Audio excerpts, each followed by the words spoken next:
Bismillahirrahmanirrahim. Assalamu alaikum. I am from Allied School Superior Bahria campus. Today we will discuss about unit number 2, the animal world, from science factor class 5. Before start reading, I will give you the concepts of what is mean by classification. कि classification किसे कहते हैं? Basically classification का मतलब होता है कि class में डिवाइड कर देना, यानी कि मुख्तलिफ क्लासेस बना देना. इसकी कॉमन एग्जांपल हम स्कूल में देखते हैं कि जैसे क्लास 1, क्लास 2, क्लास 3 स्कूल में बनी हुई होती हैं, तो वो क्यों क्लास 1, क्लास 2 और क्लास 3 का टैग दिया गया होता है? उसकी वजह यह है कि क्लास 1 में बैठने वाले बच्चों की फिजिकल एज और मेंटल एज इक्वल होती है. इसी तरह से अगर हम एक चीज़ को क्लास 2 का नाम देते हैं तो इसका मतलब है कि उसमें बैठने वाले बच्चों की मेंटल एज और फिजिकल एज सेम है, लिहाजा उसको क्लास 2 का नाम दिया गया है. यानी कि हर क्लास के अंदर जो बच्चे बैठे हुए हैं उनकी कुछ कॉमन प्रॉपर्टीज हैं जिसकी वजह से उन्हें एक क्लास का नाम दे दिया जाता है. Now we comes to the reading of this chapter. First of all we start from what is classification. Most things in the world are grouped with other things that share common features. ये same वही बात आ गई कि बहुत सारी चीज़ें हैं दुनिया में जिनको ग्रुप किया जाता है, यानी कि एक ग्रुप की शक्ल दे दी जाती है उनके कॉमन फीचर्स की बुनियाद पर. This is done to make it easier to talk about them and to study them. और ये ग्रुप की शक्ल इसलिए दी जाती है ताकि उनके बारे में बात करना आसान हो सके और उनके बारे में स्टडी करना आसान हो सके. Shops are an example of how this makes life easier. Shops यानी कि दुकानें जो हैं वो इसकी एक कॉमन मिसाल है कि किस तरह से इन्होंने हमारी जिंदगी को आसान बना दिया है. Most shops sell items that have something in common.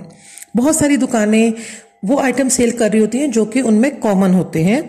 So there are textile shops that only sell textile. जिस तरह की हम कपड़े की दुकान की मिसाल ले लेते हैं जो कि सिर्फ कपड़ा ही बेचती हैं. And book shops that just sell books. और किताबों की दुकान सिर्फ किताबें बेच रही होती है. देखिए, अब आपने अपनी रोजमर्रा जिंदगी में ये देखा होगा कि किताबों की दुकान जो है वो कपड़े नहीं बेचती और कपड़ों की दुकान पर किताबें नहीं होती. यानी कि इन चीजों को भी जो क्लासिफाई किया गया है, इनकी क्लासेस बनाती गई हैं ताकि जिंदगी जो है वो आसान हो सके. किताबों की दुकान पर जाएंगे तो हमें किताबें मिल जाएंगी और कपड़ों की दुकान पर जाएंगे तो कपड़े मिल जाएंगे. Science is no different. Science भी मुख्तलिफ नहीं है. So through the ages scientist have tried grouping all organism into different categories. मतलब मुख्तलिफ अदवार से लेकर अब तक साइंसदानों ने ये कोशिश की है कि ऑर्गेनिज्म यानी कि जानदारों को मुख्तलिफ कैटेगरीज में उनको उनकी क्लासेस बना दी जाए, उनको ऑर्गेनाइज कर दिया जाए, उनकी ग्रुपिंग बना दी जाए. There have been attempts to do this and there will be new attempts in future. ये कोशिशें अब तक की जा चुकी हैं और मुस्तकबिल में भी की जाएंगी ताकि मजीद हम इनके ग्रुपिंग बनाई जा सके ऑर्गेनिजम्स की, जानदारों की. This is because scientist keep making new discoveries about organism. और ये अभी तक ग्रुपिंग क्यों बनाई जा रही है? क्योंकि साइंसदान अब तक इसमें डिस्कवरीज करते चले आ रहे हैं, डिस्कवरीज इजादात करते चले आ रहे हैं. Animals are divided into groups according to their structural features, that means their physical makeup. जितने भी जानदार हैं उनको ग्रुप बनाया गया है उनके फिजिकल फीचर्स की बुनियाद पर, उनके फिजिकल स्ट्रक्चर की बुनियाद पर उनकी ग्रुपिंग की गई है. Firstly animals are divided into vertebrates and invertebrates. सबसे पहले मैं आपको बताऊंगी कि एनिमल्स को वर्टिब्रेट्स में और इनवर्टिब्रेट्स में डिवाइड किया गया है.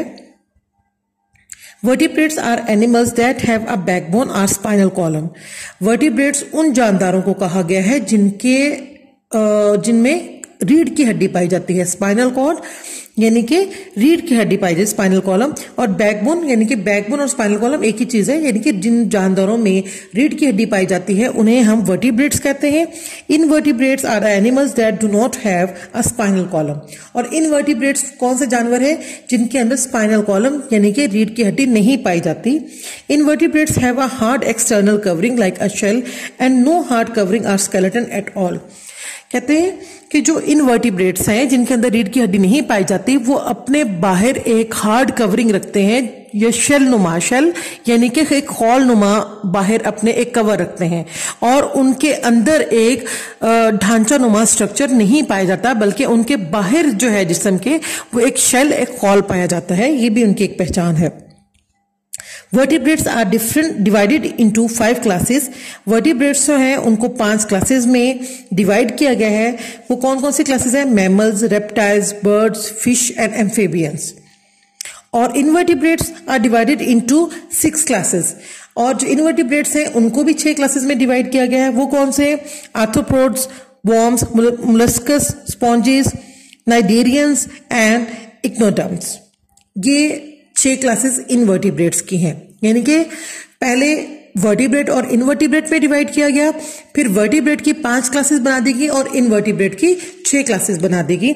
इस चीज को मैं आपको इस मैप के जरिए, इस चीज के इस स्ट्रक्चर के जरिए भी समझाती हूँ। ये देखें, सबसे पहले जो है वो एनिमल किंगडम लिखा गया है। फिर एनिमल किंगडम को 2 चीजों में डिवाइड किया, वर्टिब्रेट्स और इनवर्टिब्रेट्स।